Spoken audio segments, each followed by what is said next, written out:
Hi guys and welcome back to Waffle and War with your hosts Command Battle Win, Joe, Azza and Chris. Say hello, gentlemen. Hello, gentlemen. Hello, gentlemen. So we're back after a slight hiatus from the regular Waffle and War. We did the data sheet sort of breakthrough chatting malarkey that we've done, and we had a bit of a break from that. Thank you. And we've still got the Discord sound effects, as you may hear. We've got, Waffle and War. See? Waffle and War. Terrible. Love it. So, what's going off? What's going off in the world of 40k? Move the troops. Move the troops, yes. Move the troops.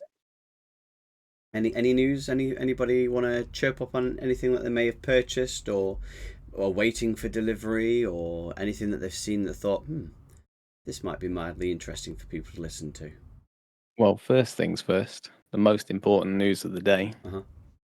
I've got a new microphone boom arm. Nice. More important, Nice. I've fully assembled all the Leviathan models as of today. Yeah. Actually, more important. I'm sorry. Are we forgetting about the most important thing? Chris, I think you might be building up to that. Oh, that's okay. Even more important. I've only got the lion. No. Oh my lord. Yeah. After all my complaining, managed to snag a pre-order last week. Excellent. And let's hope it's not a lion bar that turns up. I was going to say, are you saying that our proxy wasn't good enough for you? It was quite a popular short as well. That did really well. It was. To be fair, it was one of our more accidental funnies. Yes. Yeah, it was good. No, I liked it. I liked it how the original video before the short was even more taunting towards my lack of lion, and it's like you toned it down to put it on YouTube. Yeah. So are you excited? I'm bloody excited, yes. Yeah, I've had a notification saying it's been dispatched. Nice. And hopefully it'll come a day early, because presumably it's meant to arrive on Saturday. Oh, fingers crossed. I'm excited for you, man. So will you be phoning in sick from work to recover, from your illness that you're suddenly getting? Not a bad idea. So yeah, let's hope it wasn't a scam. Didn't get it through GW, because that was, again, I was surprised that, like, out of curiosity, I pre-ordered mine on a third-party seller, which put it up for pre-order before 10 o'clock, which was really useful. So then when 10 o'clock rolled around, I went on the GW site just out of curiosity, and it was like an hour's wait in the queue for it. Do you think that many people were actually in the queue waiting for it? I have no idea. Or do you think it's like a marketing strategy that they just put people in a queue to make you think, oh, best act fast, otherwise I won't get one again? Yeah, it could well be. It's weird how the psychology works, because I got an email from Element Games saying the lion's back. Well, sort of. And it said it was yeah, I can hear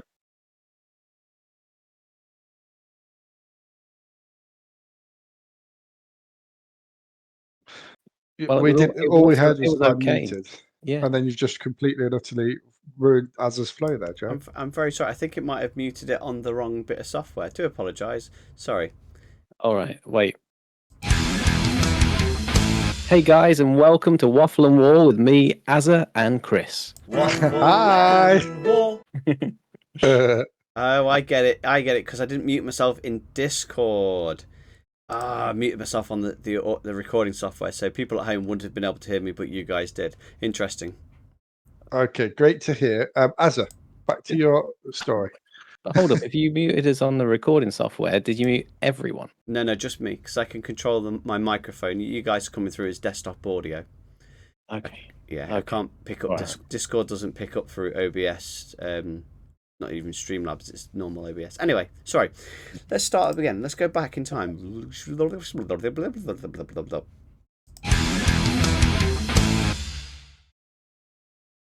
Nice. I can't remember what I was talking about. The lion. Talk about the lion. So the scarcity. Yeah, I got an email from Element Games, and it said the Lion's back, but he's really limited, and GW say that they're not going to produce any more for quite some time due to some kind of stock issues. And that made me think, wait a minute, should I order another one just in case? And it's amazing. Like I'm not. I go on about it all the time. I'm not that desperate for it, but even just by saying that made me think, oh, maybe I should just buy another one. So you can see how it kind of gets you. So when you get put in that hour-long queue, it does. Yeah, It probably makes you feel like it's worth it. I was at because work. they also give you a time frame as well, don't they? So once you get through that hour long, you've only got so many minutes to actually get in, make the purchase, and buy it before you back out the queue again. Yeah. Which then gets you to you stop thinking like actually, and you just rush. I was at work when it was, and I even because I joined the queue, and I contemplated getting it just in case you couldn't get it, and then you could pay me for it. Yeah. And that's how you end up with 2 copies of Leviathan. That is true. You speak from experience there, Commander Azza. Yes, unfortunately. But yeah, so yes, well excited. Hopefully it'll arrive a day early tomorrow. If it arrives on Saturday, that's fine. As I say, I've just scraped and glued all of the Leviathan models, so just doing one more will actually be quite nice rather than batch. So has it I assume, I mean, this is a stupid question, I know the answer, but has it and will it reprioritise your painting and building when it comes? Are you going to drop everything just to do the Lion? I think I have to. I think you have to too. Yeah, I mean, I've got the Blade Guard. They were going to be next because I wanted to have them painted up, so at least I could do that. Because he came with the Blade Guard in that previous set, so I just wanted to do my Indomitus ones. But yeah, I've not finished them. I've also started thinking about how to kit bash the Stern Guard veteran, is it, from Leviathan? Yeah. Because I'm kind of going off on a Dark Angels tangent here, but Dark Angels never had Stern Guard veterans or Vanguard veterans. And that was because the rules were basically Dark Angels have all the gear and no idea. And so all of their first company, which are the veteran company, are just Terminators. But in a lore sense, it's not that they only have Terminators, it's just that's the best equipment, so they all have the best equipment, if that makes sense. But to reflect that in the rules, they said that Dark Angels don't have those veterans. But since the Blade Guard veterans came out, they are they're Deathwing. And the only other thing they had before was a thing called Company Veterans, which was veterans, but not in the first chapter. Are you following me? Yeah, clear as mud. Yeah. Yeah, Stern Guards, Vet Guards, Veterans, Terminators. Yeah, so previously Dark Angels didn't have these veterans, but it seems like they do now. And I think that means that they're Deathwing, but I don't know. I don't know whether I should be painting them with bone armor or green armor. Why not do that? The paint job that I don't particularly like, where they do it half and half. Oh, I don't like that. No, I'm not a big fan either. Well, the thing that's sort of slid it for me was they have Deathwing transfers on that transfer sheet, and they're for those guys. So I think I'll just go with that. Yeah. So what colour scheme will that be? That'll be the bone colour. Okay. I'll be interested in your work with that actually, because Death Guard can have a similar kind of colour scheme, can't they? Is that the pallid something or other? Yeah. So yeah, I'll be interested to see how you do it and how it turns out. Probably take me ages. I think that'll be the secret sauce. Fair enough. Yeah. So reprioritization. Obviously got my Terminators finally as well. So I kind of want to do that. I want to kit bash them. I want to give them all the old Deathwing upgrades. That would be lovely. But it depends, because the new Terminators are obviously a lot bigger. So I don't know if the upgrades were going to make them look like they've got tiny hands or something. That would be funny. Yeah. But enough about me. What about you guys? Joe, you've been doing some purchasing. I've got a mouthful of pizza, man. You talk. All right then. So I haven't been doing as much on the purchasing front. I've got some Hang on. chaos. That your wife is aware of, you mean? Well, obviously, and obviously, with her being a very avid listener, got to be careful what I say. Luckily, nothing I've said so far I've come back to bite myself. Got a feeling she doesn't listen. So I've got some Terminators, Chaos Terminators. I think I've already said I've got some Chaos Obliterators before, so they're pretty much painted up now. And then I've gone very soft, really. All I've done is I've bought some half-strength counters and some battle shop counters to help us with our 10th edition games. Nice. So they're a bit small, but actually, upon reflection, I think that's probably not such a bad thing because of space on the game boards. And then I've bought a new microphone, which should arrive tomorrow. Very nice. Yeah, and that's specifically for Waffle and War. That is specifically for Waffle and War, and I got it in the Prime Day. I was about to do that. And I've got it in the Prime Day sale, so I've got it with a little bit of a discount, but I'm pretty sure probably could still get it cheaper elsewhere. Well, that's Amazon Prime for you, but no, that sounds awesome. Yeah, so it'll be good. Much more tame than yourself, Azza, who's down the rabbit hole at the moment, but it should be. Well, good. To be fair, you guys had your first game of 10th. We did. I saw Mr. Abaddon make an appearance. Yes, you did. And I'm not going to lie, he definitely needed his Terminators. That's what spurred me on to buy them. Now, we played 3 games and we filmed 2. So we're not going to talk about those ones. What we can tell people is that we recreated the first game that we ever filmed. That was 9th. Nice. With the same models. And that's going out at some point today, tomorrow, or the day after, whatever. This week, basically. Yeah, I'm looking forward to that one dropping. Actually, I want to watch it. Well, I don't need to. I've watched it several times with the editing. No doubt, I'll miss some stuff out of it. I'm like, edit this bit out. Sometimes we leave that in though, just because it's comic effect. Then we've got the second one, which was that Necrons versus Tyranids. Is that right? Yeah. So that was Necrons v Tyranids. It was 500 points because it was an evening game, and that's as far as I think we could sort of all the information we could delve. We won't say what units were brought along, or what happened, but it was a good game. And the one that we played the other day, which was we can talk about because we didn't film it, so we can freely discuss that. That was Tyranids versus Chaos. Yes, and that's where Mr. Abaddon made his appearance. Did he churn up some bugs, or did he become food? No, he's quite naughty, actually. He's quite hard-hitting. He's very naughty. He was the last surviving member of the Chaos Legion, wasn't he? On the tabletop. Pretty much.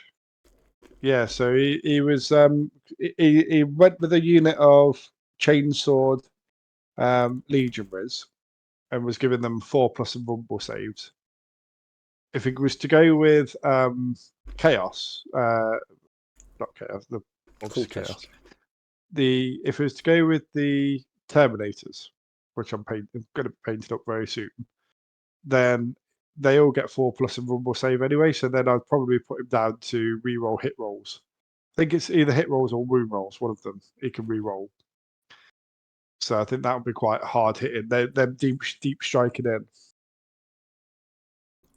It was pretty good. I managed to hold up your Rhino. Was it Rhino? Yeah. So that was really annoying because you tagged my Rhino. I just couldn't get away, and then I had a unit of cultists and a sorcerer inside the Rhino, and I couldn't get them out because to get them out, I'd have to fall back where I was in combat. So I couldn't work out a way I could get them out. Oh man, that's harsh. And they can't. Not that we could see. No, we couldn't see there was any rule to allow them to come out during melee. It does specify at one point about not being able to do unloading in melee. But I can't remember what that was specific. It was specifically about something like the falling back and letting. You know what I mean? We both looked and couldn't see anything. There was no like yes or no. Okay. Yeah, But, so that was really tricky and annoying because actually what I should have done is I misplayed because I didn't read the data cards properly before I started. You know, true style. Is that my cultists were inside the Rhino, but they've got sticky objectives like Death Guard have. So what I should have done is I should have started with those on my home objective, and then I could have started to move them out rather than and put a unit of legionaries in the Rhino and ran those up the board into enemy deployments and stuff. Do you know? So yeah, completely misplayed. The Tyranids should have some like stratagem or ability that, like every faction should have a stratagem that allows you to apply sticky objectives on a troop or something. Like the Tyranids could call it capillary tower or something. You know what I mean? Well, I know the your Ultramarines have got it, haven't they? On is it your Intercessors or something like that? No, I don't think so. One of them's got them. So it was in a Winters game recently. Oh, It'd be the Phobos guys. I can pull up the data sheets. I didn't think that they did. There is one unit. There is one unit that you've got that does have it. So I think there may be a unit in most armies that has it. I'm down with that if there is. Just trying to have a look through the... Where is it? Well, I'm trying to find it on Google Drive. Space Marines. Well, while you're looking for that, Joe, does the Rhino not have there's an ability called, was it Firing Deck or something like that? No, it hasn't. We were looking for that desperately, but we couldn't see it. I think that's on the Land Raider. Okay. Or it's something that's assaulty that allows you to basically charge and advance it up and then chuck all the units out, and they can still do stuff. The Firing Deck ability means that the models embarked within the vehicle can still fire out. Oh, okay, yeah, no, they still haven't that yet. Under abilities, they've literally just got the one ability. I can't remember off the top of my head what it was called now. Move. But yeah, basically it is a tin can, load up, run down the board, and then it die. You are 100% right, Chris. Sorry, Intercessors have objectives secured. I completely missed that. Thank you, our friend Winters. That was in one of his battle reports. How's that what objective secured means now? It's what objective secured was in 9th as well, though, wasn't it? No, objective secured was if you were on an objective and the other unit didn't have objective secured, then they won it regardless of how many models. All right, I finished eating my pizza. You'll all be pleased to know. Good.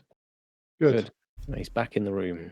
I'm back. For those who have the fear of the sound of people eating, they don't have to hear Joe eating his pizza. Well, I was trying to eat as quietly as possible, and Discord wasn't telling me that it was picking up any audio, so I do apologise if people could hear me eating. And also, sorry, just when you're talking. It was nice. And also making me very, very hungry. What pizza was it? Was it a oven pizza or takeaway pizza? No, it was a McCain's microwavable pizza, but it was done in the oven. Is that the deep dish one where when you take a bite from it, the lava just pours onto your bottom lip and give you 3rd-degree burns? But if you do it in the oven and then let it cool down, it's amazing. So much better. That's where you lost me. The let it cool down part. Can't do that. Once you stick that bad boy in the oven, as our fellow Commander Azza knows, it was he that converted me. Sorry. Once you start doing that, it's awful in the microwave. It's horrible. Because it kind of all just disappears, doesn't it? In the microwave, it all kind of seeps out. It shrivels up like a little old man's. Whereas in the oven, you actually get that deep dip. But then, when it's done in the oven, that's when the lava danger is at its highest. Well, I think microwave lava levels are the worst because if you're that impatient that you can't wait 25 minutes, you'll do it in 3 minutes in the microwave. And if you're that impatient, you'll eat it roasting hot because you're that hungry. Yeah, but that's my go-to. Anyway, that was a nice little breakaway from Warhammer related content, talking about pizza. We like to do that. So, what were we talking about, lads? I was sticky objectives. Sticky objectives, yeah. So I was saying about misplaying my cultists because I basically let them be stuck inside the rhino rather than jumping on objectives with them. Yeah. What I probably could have done is, because you can unload and reload, can't you, with a transport? Apparently so, yes. It is in the core rule books. Would have been a good way to maybe unload them onto my home objective, reload them up, and then advance them across the board, maybe. And we also played on a much larger board than normal. We played on the full-size board, didn't we? Yeah, but we did bring 1,000 points, which we don't always bring big games. Yeah, and it seemed worth it, to be fair. Yeah, and we started at 9 p.m. We're done at midnight, and that was including sort of stopping for... we actually had waffles. We did have waffles, although nobody knows about it because we disposed of the evidence. Nicely done. Yep, I had a blue waffle. Obviously we can reveal who won that game as well. Oh yeah. So Joseph won. Well, we decided Joseph won because what happened was we got to 3 full turns. Thank you. And then we looked at the points at that point, which surprisingly I thought that I was being really far behind you. And you were. And then it turns out I was 4 points ahead. But then when we verbally played out the next turn, basically that was the major turning point where you were going to score about 12 more points and I wasn't going to score any. Yeah, I think so. We were able to say that comfortably you would have absolutely annihilated me in that turning point. And you'd only got a Abaddon left at that point as well, hadn't you? And I got I had the Rhino still. Oh, yes, you had the Rhino and Abaddon. Yeah, true. And I still had a unit of Legionaries and my Apostle as well. I thought I killed some of the Legionaries, didn't I? You killed one unit of Legionaries. You killed a couple of my other Legionaries because I had 2 squads of 5 Legionaries. Yeah. They were still around, but they weren't going to be significant enough to do an awful lot because they were having to stay. And what happened, I think, if I remember rightly, I moved off of all of my objectives, but I was moving Abaddon towards your big 2D thing. The cat. Yeah, no, it was the other one, the big bastard. Trigon. No. Yeah, I was moving towards him, ready for them to fight it out, in the hopes of taking that objective from you. But I forgot to actually advance him into battle. Oh, you did, didn't and you? Then yeah. When I played out the roll to see if I would have made it anyway, I wouldn't have, even with a command reroll. I kept rolling low, so I took that to be a sign that basically it wouldn't have happened for me. So. Well, I was going to do the what are they called? The Neurothrope, Zonethrope, Super Smite equivalent, Warps, whatever it's called, Blast. And then then the Pussycat was firing into the combat because you can do that now. Yeah. So he was firing into your Rhino. Obviously, you can fire into vehicles. Sorry, in combat or monsters.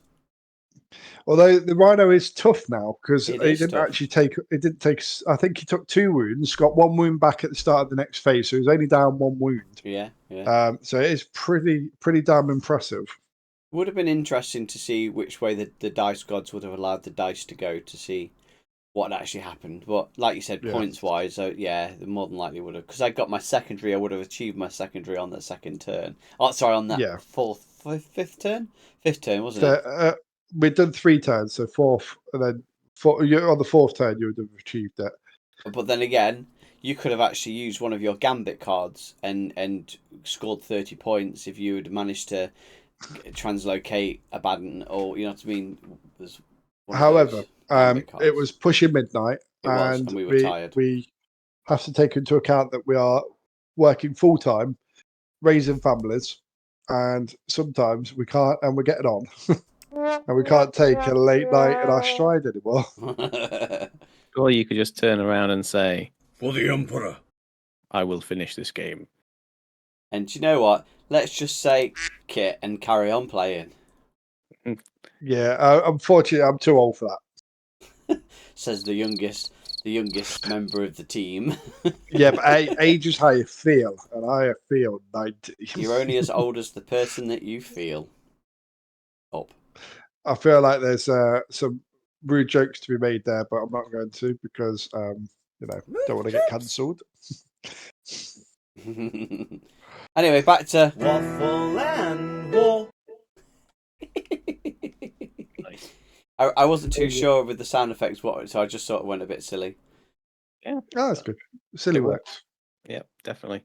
Now, what's the next topic? Is it talking about the the Leviathan battle for thing? Ogrim. For the Emperor. Yes. For the Emperor. So, I don't know, Chris, if you've been up to speed on this, but we might as well recap it for listeners anyway.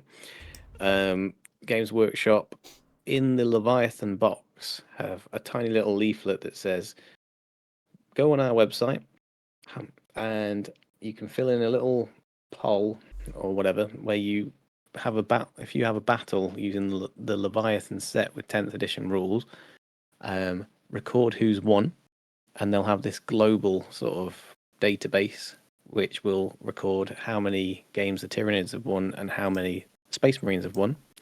And then they said on the 15th of July, whichever army's won, they'll reveal all of the models for the next Codex release for that army.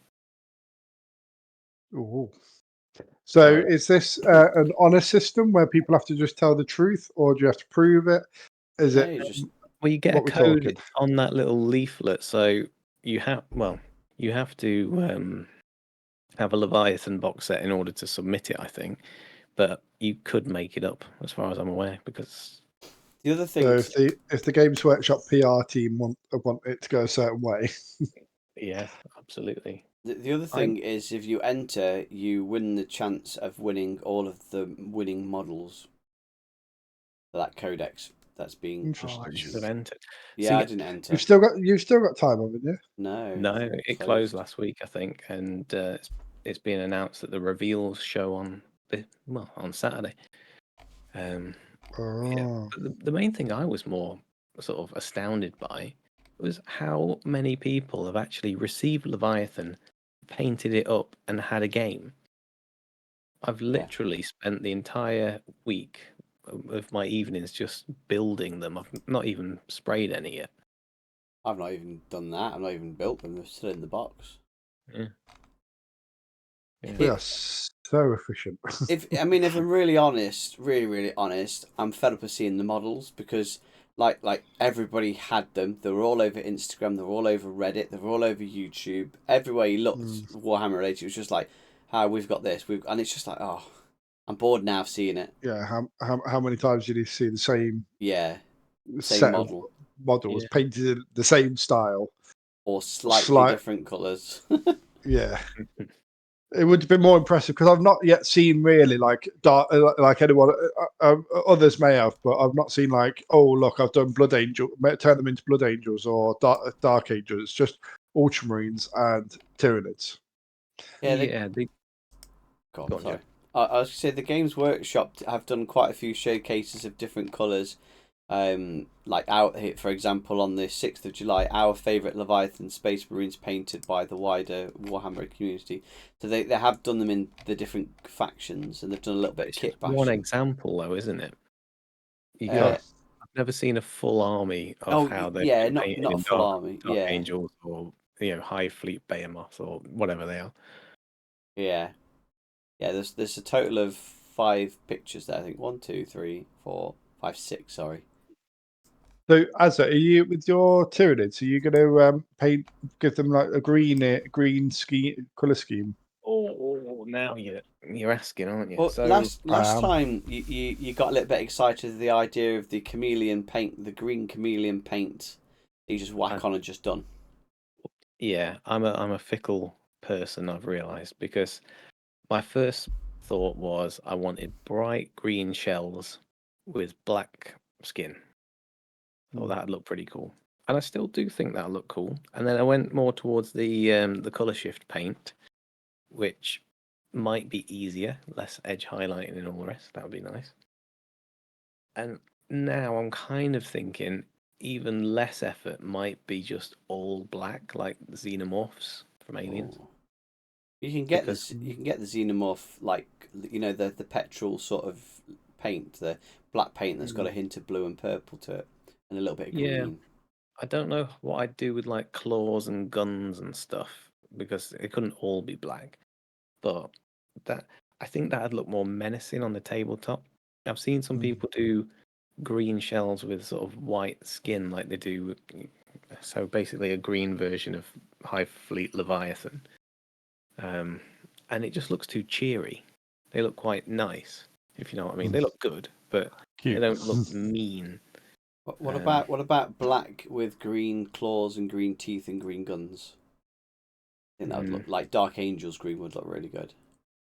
Yeah, I think that's probably the way I'm going to go with it. Just because then I've seen. I was talking to one of my other Warhammer chums. What? I know. What? What? They don't exist. What? But he recommended Vallejo Express Color. That's their version of contrast paint. They do a very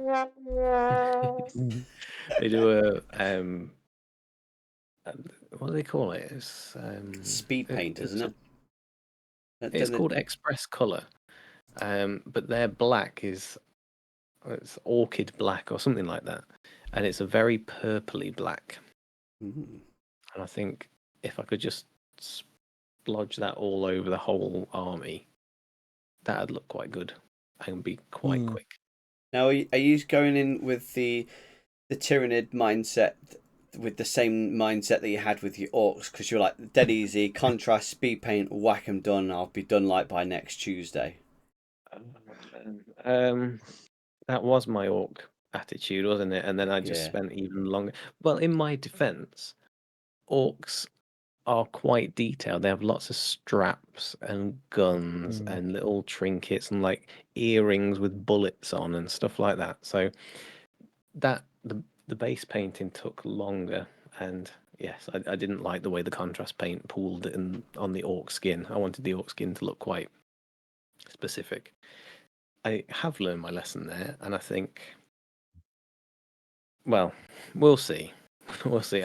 I still think I'll just blitz it out and do a little bit of slap chop and put a black contrast over the top and then paint the teeth in, and then realise there's claws to do and guns and little fleshy sacks. And I'll probably want to do the glowy effect on the brain bugs. But we'll see.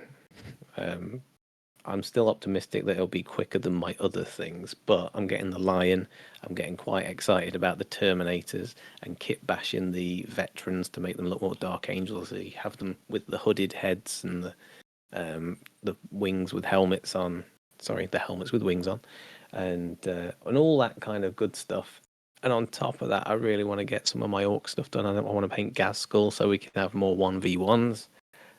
Transports are going to be more useful, so I want to get my truck done and my battle wagon, and the flash kits look good. Yeah, so I've got far too much that I'm enthusiastic about that it's given me a bit of paralysis. So yeah, long-winded way of saying I'm going to try painting in black and see what happens. Nice. Yeah, you kind of need that speed paint army for that you can sort of go, right, I'm not going to worry too much about making these absolutely perfect and golden demon level standard painting. That you can just get the mojo going, get into the mood. I think that's a bit like it. I am with terrain. Terrain's that for me. When I hit that wall and I'm like, need to get in the mood. Terrain's a good one because lots of big dry brushing, picking out the occasional high detail, but the majority of it is quite quick and easy.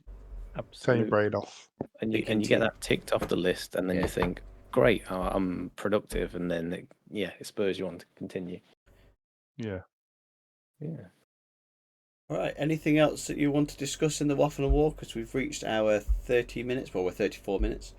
Well, didn't we need to bring up? There was that little bit of Warhammer controversy. There was a 10th edition tournament. I saw.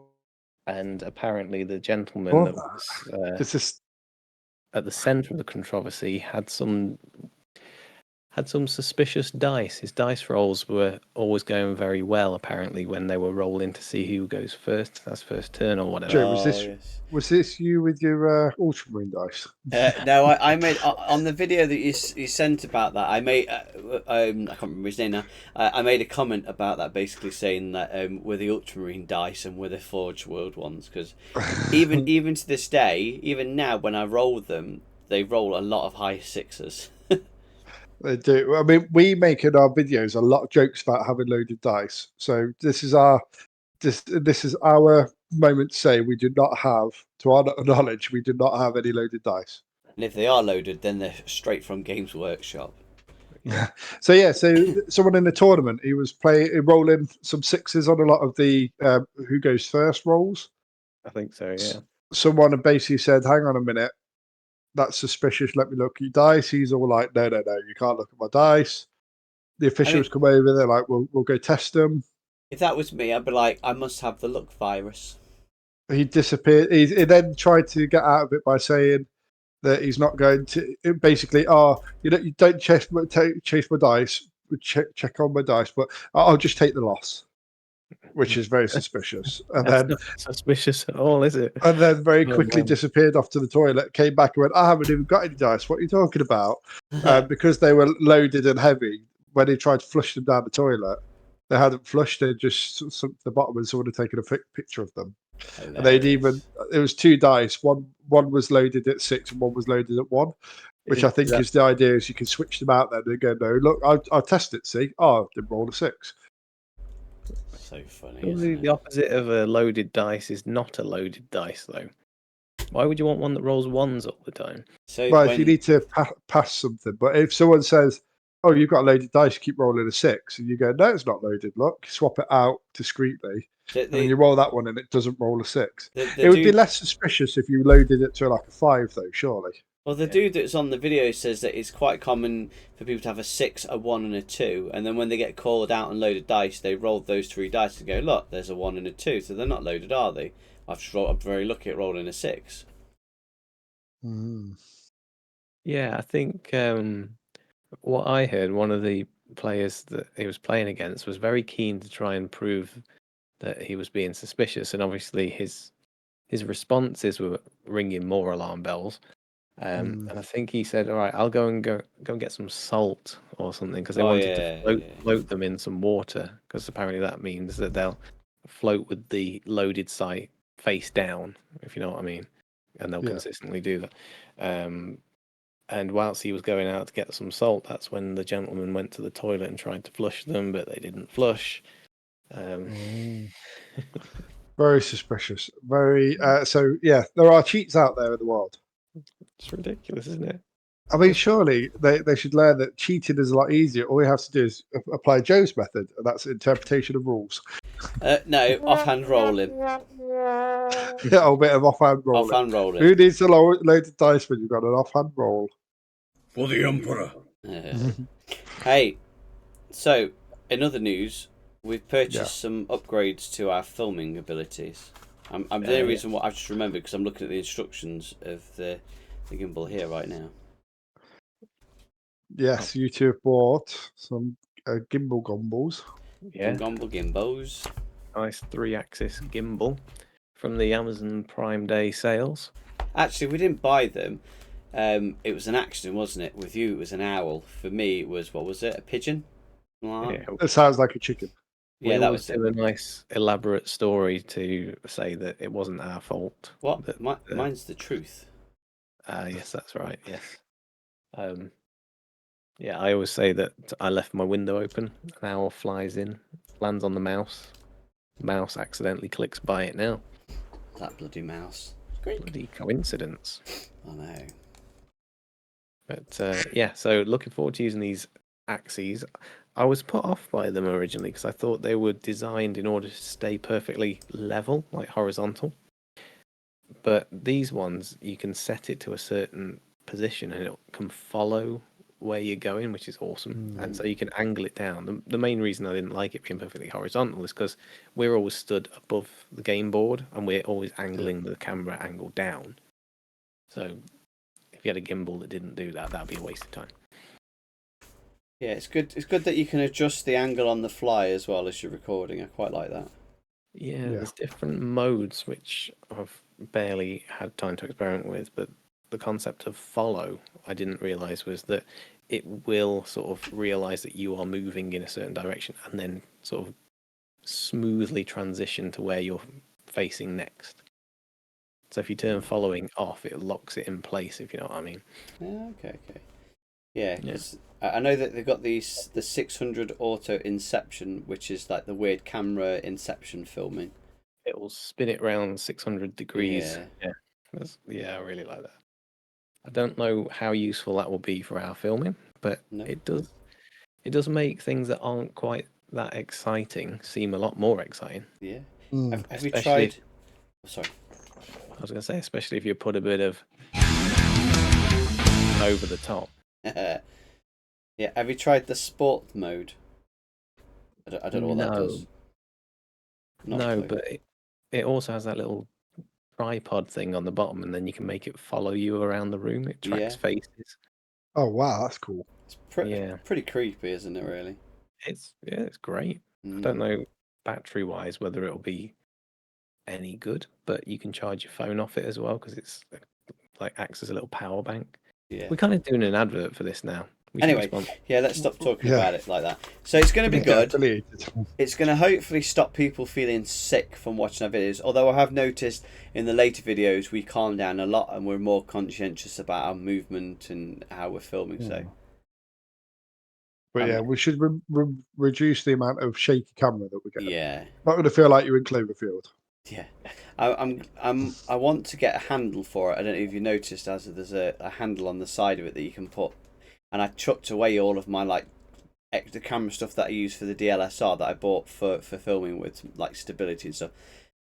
I just chucked away because I didn't really want it, and you know what I mean. And one of them was a single handle that would have fit perfectly in, so I'm a bit annoyed with myself for that. But is that like so it'd have a little side arm so you could hold it in different ways? So you could just hold it with both hands rather than just holding it with the one hand because it's quite heavy if you're holding it for a while. Yeah, I guess yeah. Well, looking forward to it anyway. I don't know what the trigger is for yet. If you press it twice, it auto centers it, so it goes back into the middle. And if you press it once, it goes into sports mode, which I have no idea what it does. It doesn't say, and I'm literally reading the manual now. Well, lots of fun to be had anyway. Yes, I took it to work. Nobody really cared. Yeah, I did. I know you did, but nobody else cared. It also does. The app does slow-mo filming as well. So that would be great because what I want to do is for the YouTube shorts that we make, I want to do some model showcases. And you see how they do them on the more expensively produced channels where they swoop the cameras across and they do it and it's going fast and then it slows down as it goes right in front of the model and then speeds up again as it goes away from it. Just something like that. I think that'd be cool. Yeah, it'd be good. Some nice artistic. I was looking at the turntable things like you've got. I was looking at getting one of those, and then I just gave up. It was too tired. I was too late. I was too tired. Yeah, the only thing I'll say about that is, I think the gears on it slip, and if you're not filming it, you don't notice. But then if you watch it spin round and speed up the frame rate because it spins incredibly slowly, you'll notice that it doesn't spin consistently. Well, you have to do it with your hand. Twist your hand around, just move your hand slowly around in a circle. Oh, we've got the 600-degree spin now. That's true. That's all we need. What, just put the model on that? Put it on the gimbal and film it. Oh, we're doing it right. No. Yeah. So yeah, I'll do that when I finish the Lion in about 6 months. Nice. When the second model for 8K comes out. Exactly. Yeah. Right. Quite a bit of Warhammer news that we've recapped there. I think that's good. We had a lot to say though, because obviously we were talking data sheets for quite a while and we weren't just waffling. It was waffling with purpose. Yeah, that's not as fun. Although the Death Guard video did pretty good. Randomly, yeah. Yeah. Stick something Death Guard related in the title on this one. No Death Guard today. Actually, thinking about it, I need to update the tags in there because they're all like 9th edition related ones. What, the data sheet ones? No, our channel's tags in general are all like focused at 9th edition. Yeah, because we've got a new splash screen coming, haven't we? Oh yeah. Mm-hmm. So we've kind of gone through a bit of a rebrand, ready for 10th edition. Yeah, with new music, new splash screen, new gimbals. Yeah, we're getting there. I bought a new microphone, so New microphones, yeah. hopefully I won't sound like I'm underwater. Yeah. New lion. nasal spray. Yeah, new nasal spray because I'm a bit nasally. Oh dear. Right. Well, I think that's my cue to head off and go to bed. I think the conversation is naturally degraded. Anyway, thanks for listening. Like, subscribe, tell your mums, and remember to move the troops. All right. Bye. Bye.